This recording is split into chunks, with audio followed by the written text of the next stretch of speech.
जी तो प्यारे दोस्तों, आज की वीडियो बहुत ही ज़्यादा ज़बरदस्त होने वाली है क्योंकि आज की वीडियो मेरा एक फेवरेट कंट्री है जापान, उसके बारे में बनाने वाला हूं। आज आपको मैं तरीका सिखाऊंगा कि आप कैसे पाकिस्तान से या हमारे पाकिस्तानी भाई जो बाहर बैठे हुए हैं वो कैसे जापान का विज़िट वीज़ा हासिल कर सकते हैं। आज मैं आपको सारी रिक्वायरमेंट्स बताऊंगा, क्या रिक्वायरमेंट होती है, कौन कौन से डॉक्यूमेंट लगते हैं, कैसे अप्लाई किया जाता है। मुकम्मल प्रोसेस इस वीडियो में आपसे शेयर करूंगा। आपसे इतनी गुजारिश है कि वीडियो को कंप्लीट देखें, ठीक है।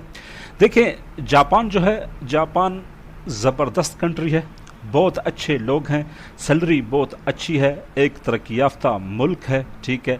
और यहाँ का वीज़ा अगर कोई बंदा हासिल कर लेता है तो उसका पासपोर्ट हैवी हो जाता है। यहाँ का वीज़ा मिलने के बाद आप यूके, यूएस, कनाडा, ऑस्ट्रेलिया के लिए आप अप्लाई कर सकते हैं। ट्रैवल हिस्ट्री के लिए बहुत ही ज़बरदस्त कंट्री है, ठीक है। तो आज हम आपको बताएंगे कि जापान का वीज़ा कैसे हासिल करते हैं। देखिए, ये है VFS ग्लोबल। पहले ऐसे होता था कि जापान का वीज़ा आपने डायरेक्ट इस्लामाबाद जो इनकी एम्बेसी है वहाँ से हासिल करना होता था, लेकिन अभी ये सारा प्रोसेस ऑनलाइन हो चुका है, ठीक है। देखें, सबसे पहले आप आएंगे जापान विज़िट वीज़ा आप लिखेंगे तो आपके सामने VFS ग्लोबल की वेबसाइट आएगी, ठीक है। ये VFS ग्लोबल है। VFS ग्लोबल से इसका आपको सारा इन्फॉर्मेशन, सारी डॉक्यूमेंट, सारी चेक लिस्ट, ठीक है, अप्लाई करने का तरीका, यहाँ से अपॉइंटमेंट लेने का तरीका, सब कुछ इधर ही आपको मिलेगा, ठीक है। और देखें, जैसे ही हमने VFS ओपन किया है तो यहाँ पर हमसे वीज़ा टाइप्स पूछ रहा है कि वीज़ा टाइप कौन सा। तो हम देखें यहाँ पर temporary visitor visa for tourism, ठीक है, visitor visa visiting relatives friend, ठीक है, विजिटर वीज़ा बिजनेस, ठीक है। तो हमारा होगा जी टूरिज़म, ठीक है। इसमें एक बात याद रखें कि टूरिज़म का जो वीज़ा है उसकी अपॉइंटमेंट थोड़ी सी कम मिल जाती हैं, लेकिन थोड़ी सी कम मिलती हैं। इसके लिए आपको किसी अच्छे से ट्रैवल जो आपका काम करता है, ट्रैवल एजेंट या कोई ट्रैवल कंसल्टेंट है जिसकी इसके ऊपर ग्रिप है, तो आप उससे ये कांटेक्ट करके आप उससे ले सकते हैं अपॉइंटमेंट, उससे पेड अपॉइंटमेंट ले सकते हैं। मिल जाती है, ये नहीं है कि नहीं मिलती है, ठीक है। यहाँ पर देखें, सबसे पहले है ओवरव्यू, ठीक है।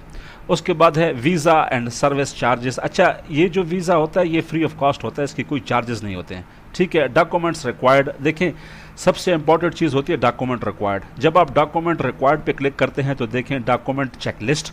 जब आप इसको क्लिक करते हैं तो आपके सामने चेकलिस्ट आ जाती है कि क्या क्या चीज़ें आपसे ये मांगते हैं, ठीक है। Passport and copy of personal status, visa application form, ये बहुत ज़्यादा ज़रूरी है। वीज़ा एप्लीकेशन फॉर्म आपने लेके जाना होता है जब आपकी अपॉइंटमेंट होती है, ठीक है। फ्लाइट एटनरी वो भी इधर पड़ी हुई है, एटनरी सब कुछ इधर ही पड़ा हुआ है। होटल बुकिंग आपने करनी है, ठीक है। इसके लिए आप हमसे कांटेक्ट कर सकते हैं। इसमें जो चीज़ ज़रूरी है वो है कवर लेटर और आपका ट्रैवल प्लान, क्योंकि वीज़ा ऑफिसर जहां भी आप अप्लाई करोगे आपका सबसे पहले कवर लेटर और ट्रैवल प्लान देखता है कि कवर लेटर में इसने क्या लिखा हुआ है, ठीक है, क्यों आना चाहता है जापान। और ट्रैवल प्लान में ये होता है कि आप जापान जाओगे तो कौन कौन सी जगह देखोगे, कहाँ कहाँ स्टे करोगे, ठीक है। ये बहुत ही ज़्यादा ज़रूरी होता है, ठीक है। ये चेकलिस्ट है, ये आपने सब चेक कर लेनी है, यहाँ पर सब बता दिया गया है, ठीक है। और यहाँ पे जब आप वापस आते हैं तो यहाँ पर देखें फ़ोटो, आपसे कौन सा फ़ोटो आपने लगाना है फॉर्म के ऊपर, ये भी आपको बता रहा है कि one recent and latest photograph, पुरानी नहीं, ठीक है। कौन सा साइज़ होगा, 45 बाई 45 mm का, ठीक है। प्रोसेसिंग टाइम कितना होता है, 6 दिन, ज़्यादा से ज़्यादा 10 दिन के अंदर आपका ये वीज़ा लग के आ जाता है। बहुत पावरफुल वीज़ा है, ये आपके पास हो तो आगे आप यूरोप जहाँ भी अप्लाई करेंगे तो आपका ईजीली अप्लाई हो जाता है और इसके बिहाफ पे आपको भी आगे यूरोप वगैरह का वीज़ा मिलता है, ठीक है।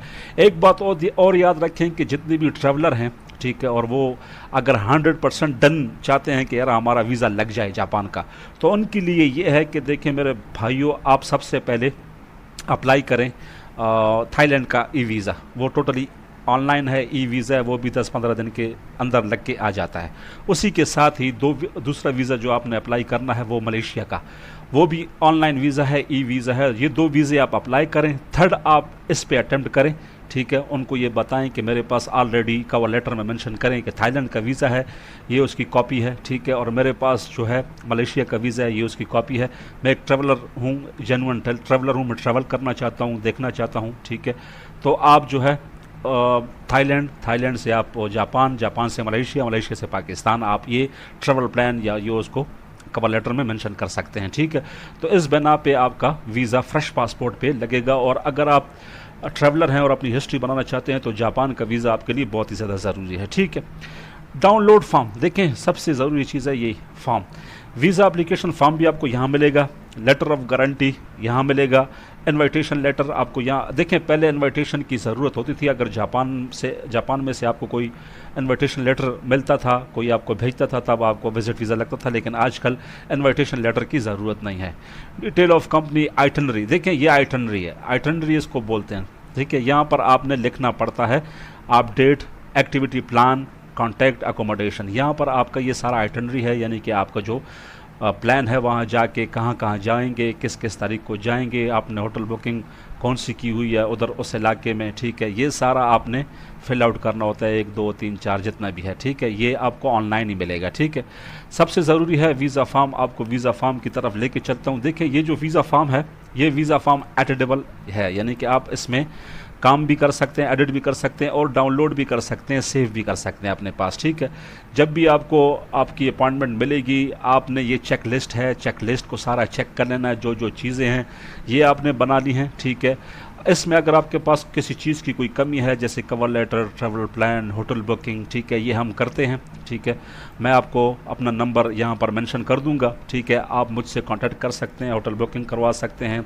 कवर लेटर अगर आपने जापानीज़ लैंग्वेज में लिखना है तो वो भी हो सकता है। ठीक है, ट्रैवल प्लान आपके सामने पड़ा हुआ है। इसके अलावा जो है टिकट रिजर्वेशन भी हम करते हैं। ठीक है, और अगर ये फॉर्म फिल आपने करना है तो ये फॉर्म फिल आउट होकर भी आपको मिल सकता है। आपने सिर्फ VFS ग्लोबल से जापान टूरिस्ट वीज़ा के लिए आपने अपॉइंटमेंट लेनी है। वो अपॉइंटमेंट भी मैं आपको बताता हूँ कि अपॉइंटमेंट कैसे मिलती है।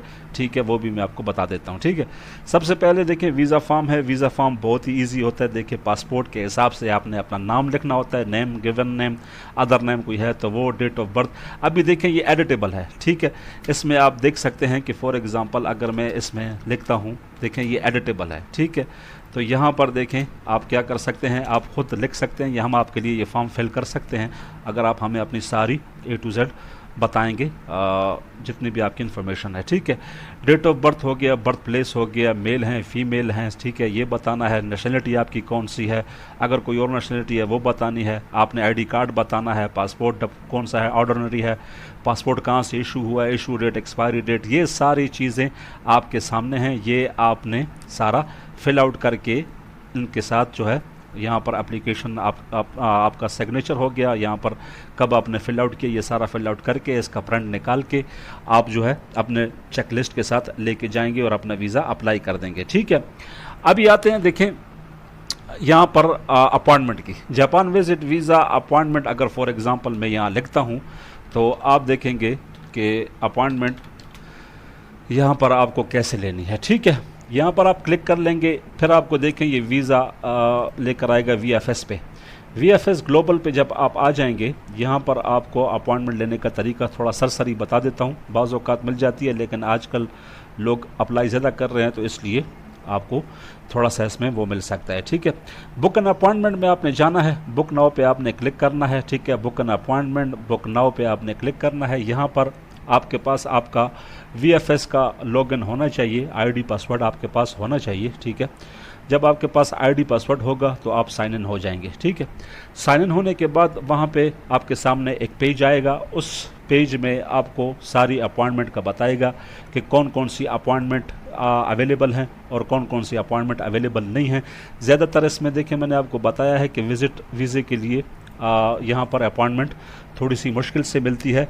अगर आपका कोई जानने वाला है, कोई जान पहचान है आपकी, तो आप जो है उससे बात कर सकते हैं, या इस्लामाबाद में जितने भी ट्रैवल एजेंट बैठे हुए हैं वो आपको अपॉइंटमेंट लेके दे सकते हैं। पेड होती है, कुछ ना कुछ पैसे आपसे लेंगे। ठीक है, लेकिन वो आपको लेके दे सकते हैं। चूज़ योर एप्लीकेशन सेंटर, आपने कहाँ अप्लाई करना है या कहाँ कौन से VFS में जाना है। फॉर एग्जांपल इस्लामाबाद में आपने जाना है तो यहाँ पर आपने इस्लामाबाद को चूज़ कर लेना है। चूज़ योर अपॉइंटमेंट कैटेगरी, कौन सी अपॉइंटमेंट आपको चाहिए वीज़े के लिए, लॉन्ग स्टे जो लॉन्ग वीज़ा होता है या शॉर्ट स्टे। हमारा विजिट वीज़ा होता है तो शॉर्ट स्टे पे हम क्लिक करेंगे। शॉर्ट स्टे पे क्लिक करने के बाद चूज़ योर सब कैटेगरी, यहाँ पर आपने एक सब कैटेगरी चूज़ करनी है। उसमें आपने बताना है कि आप बिज़नेस के लिए जा रहे हैं, टूरिज़म के लिए जा रहे हैं या विजिटिंग। अभी ये देखें विजिटिंग फैमिली एंड फ्रेंड पे अगर मैं क्लिक करता हूँ, ठीक है, तो विजिटिंग फैमिली एंड फ्रेंड पे क्लिक करता हूँ तो देखें मुझे ये अपॉइंटमेंट बता रहा है कि देखें आपके पास अपॉइंटमेंट है 13/8/2025 की भी अपॉइंटमेंट है, 15/8/2025 की भी आपके पास अपॉइंटमेंट है। ठीक है, उसके बाद अगर मैं कोई बिज़नेस के लिए मुझे कोई बुला रहा है, वहाँ पर कोई बिज़नेस मीटिंग है, कोई कॉन्फ्रेंस है या कोई इस तरह और कोई सेमिनार वगैरह है, तो देखें 13/8/2025 को भी मिल रही है और 18/8/2025 को भी मिल रही है। ठीक है, लेकिन अगर मैं टूरिज़म पे करता हूँ, क्योंकि टूरिज़म पे रश बहुत ज़्यादा होता है, बहुत लोग अप्लाई करते हैं, तो देखें वो बता रहा है कि we are sorry but no appointment slots are currently available, new slots open at regular intervals. ठीक है, प्लीज़ ट्राई अगेन लेटर। यहाँ पर आपने सुबह शाम दोपहर के वक्त जो भी आपको टाइम मिलता है आपने यहाँ पर चेक करना है, कोई ना कोई अगर आपको मिलती है तो वो आपने सिलेक्ट करके आपने वो पकड़ लेनी है। ठीक है, तो मेरे भाइयों ये था आपका वीज़ा, यानी कि जापान का विज़िट वीज़ा कैसे अप्लाई किया जाता है। ठीक है, और मैंने आपको आइटनरी बता दी, चेकलिस्ट सब कुछ इधर ही पड़ा हुआ है, आप यहाँ से उठा सकते हैं। ठीक है, इंशाल्लाह हाज़िर होंगे नई वीडियो में, तब तक के लिए वस्सलाम।